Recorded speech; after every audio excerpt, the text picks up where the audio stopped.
Hi everyone, this is Naomi Wood. It's the seventh day that I am trying to raise awareness before I go to Washington D.C. in May for 1 week. While I'm there, I'll be meeting with survivors of institutional child abuse, members of Congress, and other advocates that will be putting in a helping hand to hopefully pass a new federal bill that's going to be designed to better protect vulnerable youth in residential programs of the sort that my sister Naomi was in. You can support that mission by liking, commenting, and sharing the posts that I've been sharing on my Facebook feed. And you could also think about participating in a fundraiser that I'm going to be starting in the next few days for myself and my family, as we would like some expenses covered. And we would also like to invite the public and friends to be able to participate in the work of advocating for justice in the death of Naomi Wood.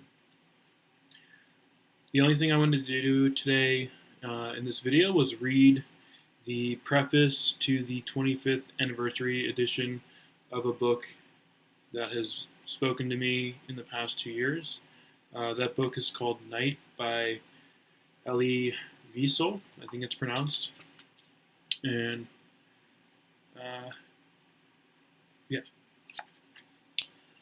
When Elie Wiesel was liberated from Buchenwald in 1945, having also been in Birkenau, Auschwitz, and Buna, he imposed a 10-year vow of silence upon himself before trying to describe what had happened to him and over 6 million other Jews.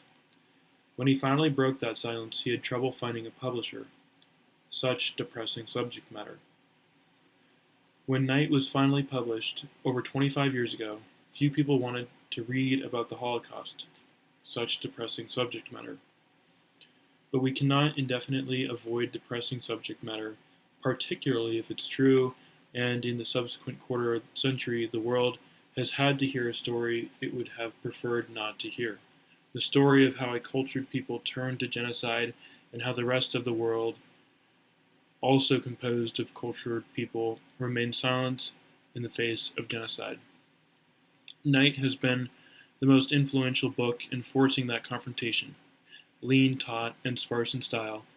Employing no tricks but providing no avenues of escape for its readers, it remains today a book we must read and reread if we are to accept responsibility for our past and to learn from that past for the sake of our future. Having confronted the story, we would much prefer to disbelieve, treating it as the product of a diseased mind, perhaps. And there are those today who, feeding on that wish and on the anti-Semitism that lurks near the surface of the lives of even cultured people, are trying to persuade the world that the story is not true, urging us to treat it as the product of diseased minds. Indeed, they are committing the greatest indignity human beings can inflict on one another, telling people who have suffered excruciating pain and loss that their pain and loss were illusions.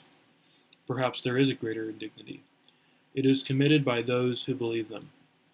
Night, with its understated eloquence, stands as the permanent refutation of both kinds of baseness. In it we learn the geography of the valley of the shadow of death, about which the psalmist wrote, save that this was a valley in which people feared evil, for it was a valley in which the shadow of death took on substance 6 million times. Among the few who survived the onslaught of that formidable shadow turned substance was Elie Wiesel, whose deliverance condemned him to tell the story to an unbelieving and uncaring world. But because of his telling, many who did not believe have come to believe, and some who did not care have come to care. He tells the story out of infinite pain, partly to honor the dead, but also to warn the living that it could happen again and that it must never happen again. Better that one heart be broken 1,000 times in the retelling, he has decided, if it means that 1,000 other hearts need not be broken at all. At the end of Night, the immediate devastation has ended. The war is over, the camps are liberated, and the author is alive. But the ongoing devastation has only begun, the devastation that will never end. The devastation imposed by memory that makes the line between life and death a thin line indeed. The descriptive term imaging the author at the book's end is that of a corpse. It takes many further volumes for Wiesel to discern even vestiges of life being breathed into that corpse. Most readers, having read Night, will want to continue with Wiesel on his painful journey through the darkness, through false dawns and false days, until there are hints that tiny shafts of light can pierce the seemingly unending night that Auschwitz has imposed upon the earth.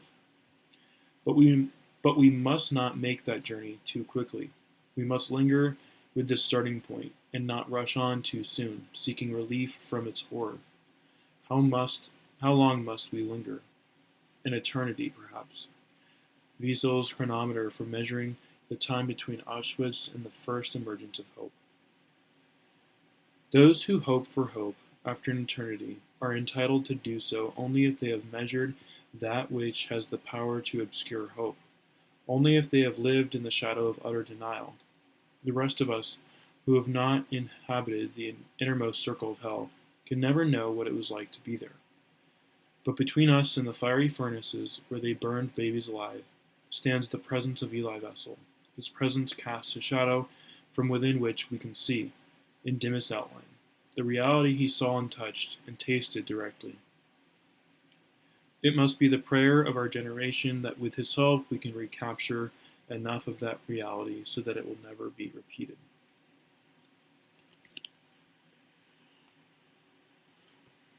So that's the preface to the 25th anniversary edition. And the reason I read that was because I feel that although Naomi's situation had no relevance to the specific horror of the anti-Semitism that motivated the Holocaust, I think that part of the experience I'm having now, and perhaps part of the experience that Naomi had with some of the other girls at Lakeland Girls Academy, was one in which there aren't enough people choosing to remain in the shadow of the valley of death, or the valley of the shadow of the death. And there aren't enough people sitting with the pain and horror that is child abuse, to the point that there is no action when it comes to the kinds of schools that Naomi was in. My favorite part in this is the sentence where he says, there are two of my favorite parts of this. One where he says that people who deny what happened in the Holocaust are committing a great indignity. He says they are committing the greatest indignity human beings can inflict on one another, telling people who have suffered excruciating pain and loss that their pain and loss were illusions. Perhaps there is a greater indignity. It is committed by those who believe them. And that phenomenon is something that I feel like I've seen and witnessed myself with survivors of troubled teen schools. I know that I've talked to several people who say that they're gaslit by family members or just strangers online, telling them that what they went through didn't happen.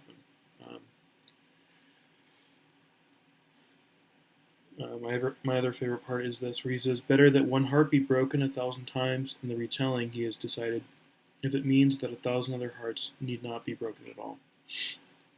That sentence has really stuck with me since reading this book over a year ago, because I have felt myself motivated to remain committed to retelling the story of my sister's death, even though every time I think about it, it breaks my heart. And the reason I feel motivated to do that is because I feel very strongly that it could very well happen to somebody else, and probably will, until legal change takes place in our country. So that's it for today. Thanks.